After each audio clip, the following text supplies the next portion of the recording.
شیخ یہ جو deviant sexual behaviour ہے، اس سائیکالوجی میں نے اب نارمل سائیکالوجی ایک سبجیکٹ ہم پڑھتے ہیں، اس میں پورا ایک چیپٹر ہے سائیکو سیکشول ڈس آرڈرس.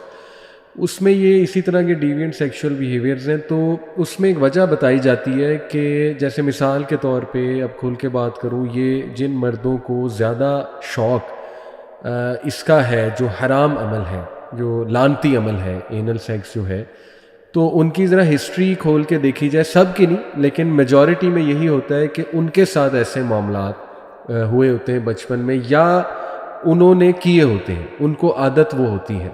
جیسے میں آپ کو یا پھر انہوں نے بہت زیادہ دیکھے ہوتے ہیں، میں آپ کو ریئل جو ہے وہ ایک کیس اسٹڈی بتاتا ہوں. مجھے کسی نے بتائی کہ 17 سال کا لڑکا، اس نے بتایا کہ جب وہ 17 سال کا تھا، بعد میں تو خیر بڑا ہو کے وہ بتا رہا تھا جب اس کی شادی ہوگی، کہ جب میں 17 سال کا تھا تو میں اپنے ماں باپ کے آگے روتا تھا، پیٹتا تھا کہ بھئی میری خواہشات ہیں، آپ نا کچھ انتظام میرا کریں، جلد کریں، اس پہ توجہ دیں. تو ظاہر ہے ہمارے کلچر میں آپ کو پتہ ہے یہ بڑا عجیب ہے کہ 18-19 سال میں لڑکے کی شادی کر دی جائے، تو ماں باپ نے توجہ نہیں دی اس طرف. تو اس نے خود بتایا کہ میں بس اس طرف چلا گیا. پھر اب ظاہر ہے وہ مردوں کی طرف جانا پڑا اسے، تو اس سے اس کو وہ عادت پڑ گئی. اس کے بعد وہ کہتے ہیں کہ اب میری شادی ہوئی تو مجھے اٹریکٹ ہی یہ چیز کرتی ہے، میں جو ہے نا وہ دوسرا عمل عورت کے ساتھ نہیں کر سکتا.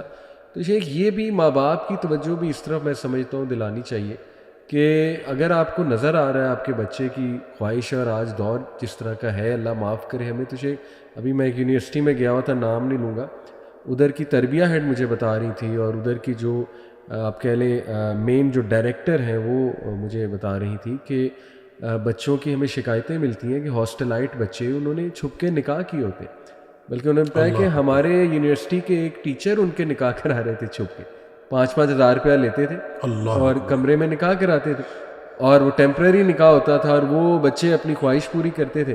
جب گریجویٹ ہونے والے ہوتے تھے تو کہتے تھے اب طلاق، اب اپنے اپنے رستے. بات یہ ہے کہ جن بچے بچیوں کو اس طرح کی کوئی گندی عادت پڑتی ہے، یا کوئی اپرچونٹی ملے یا نہ ملے، جو بچے بھی برائی کی طرف جاتے ہیں صرف اس وجہ سے کہ ان کی شادی کی عمر گزر گئی، یا ان کی شادی کی عمر آ گئی تھی اور ان کے والدین نے ان کی شادی نہیں کی، اس گناہ کو آپ یہ سمجھیں کہ وہ صرف بچہ یا بچی گناہ نہیں کر رہے، ان کے والدین گناہ میں شامل ہیں. یہ گناہ ان کے والدین کے اوپر ہے.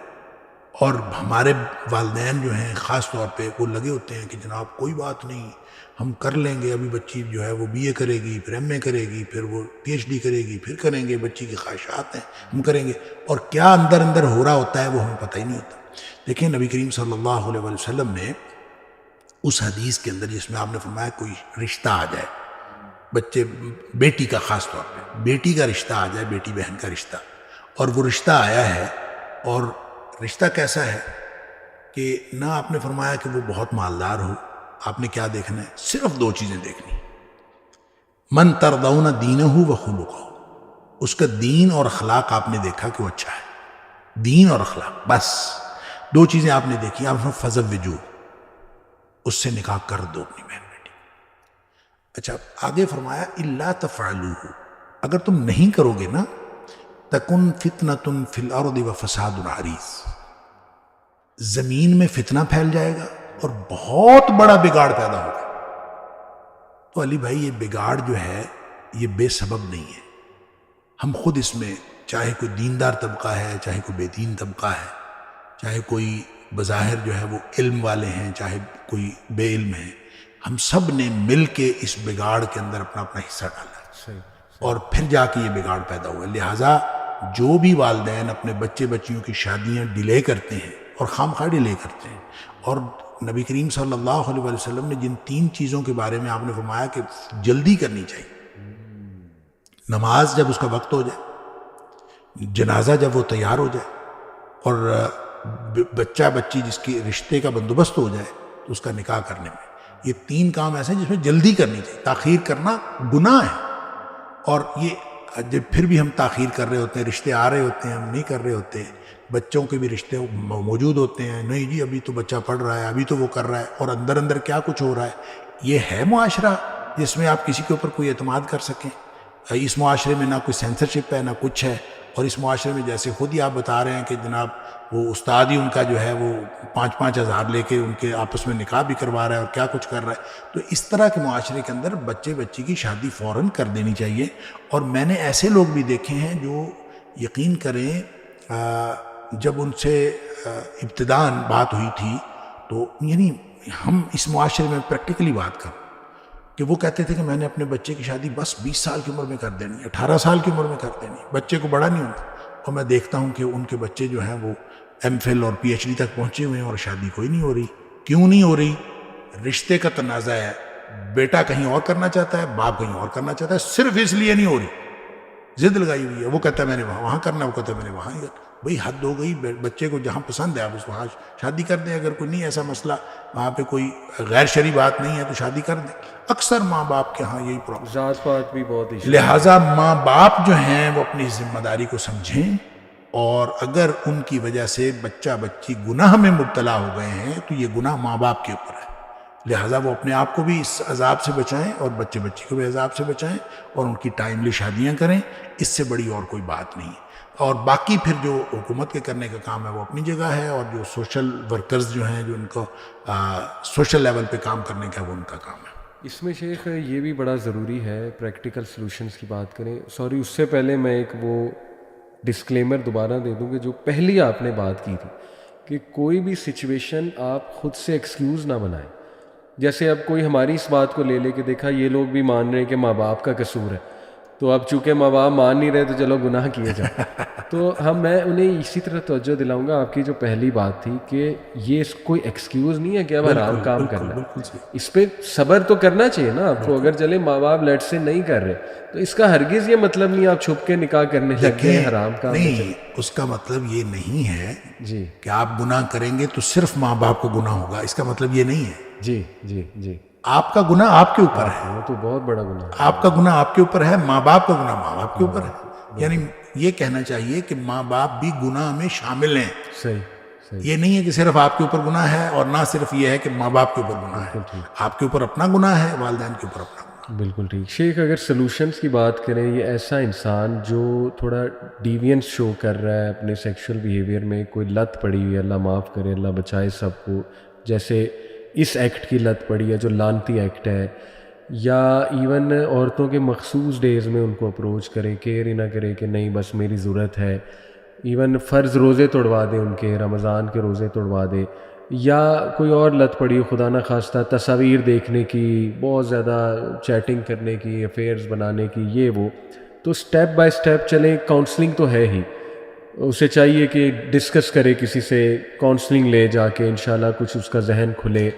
اور شرعی طور پہ شیخ کیا اس کو آپ سمجھتے ہیں سٹیپ کیا ہونا چاہیے، گائیڈ لائن؟ دیکھیں بات سنیں،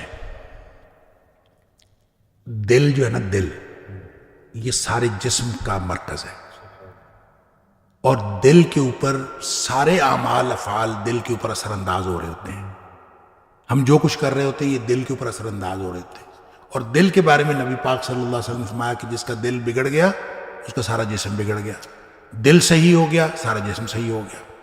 اب آپ جو کچھ بھی کر رہے ہیں، چاہے آنکھوں سے کر رہے ہیں، چاہے کانوں سے کر رہے ہیں، چاہے زبان سے کر رہے ہیں، چاہے ہاتھوں سے، چاہے اس کا اثر دل پر پڑ رہا ہے. نبی کریم صلی اللہ علیہ وسلم نے فرمایا کہ جب کوئی شخص گناہ کرتا ہے نا تو اس کا سیاہ نقطہ لگ جاتا ہے دل کے اوپر.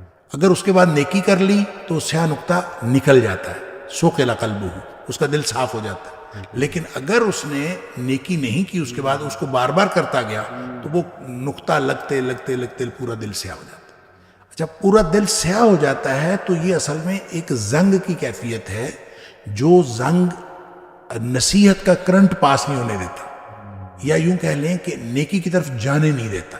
یہ گویا آپ اپنے آپ کو جو نیکی کی جو ٹینڈنسی تھی یا نیکی کا جو کیپیسٹی تھی، جو ایبلٹی تھی، وہ ختم کر لی، جس کو آپ کہتے ہیں مجھ سے اب ہوتا نہیں.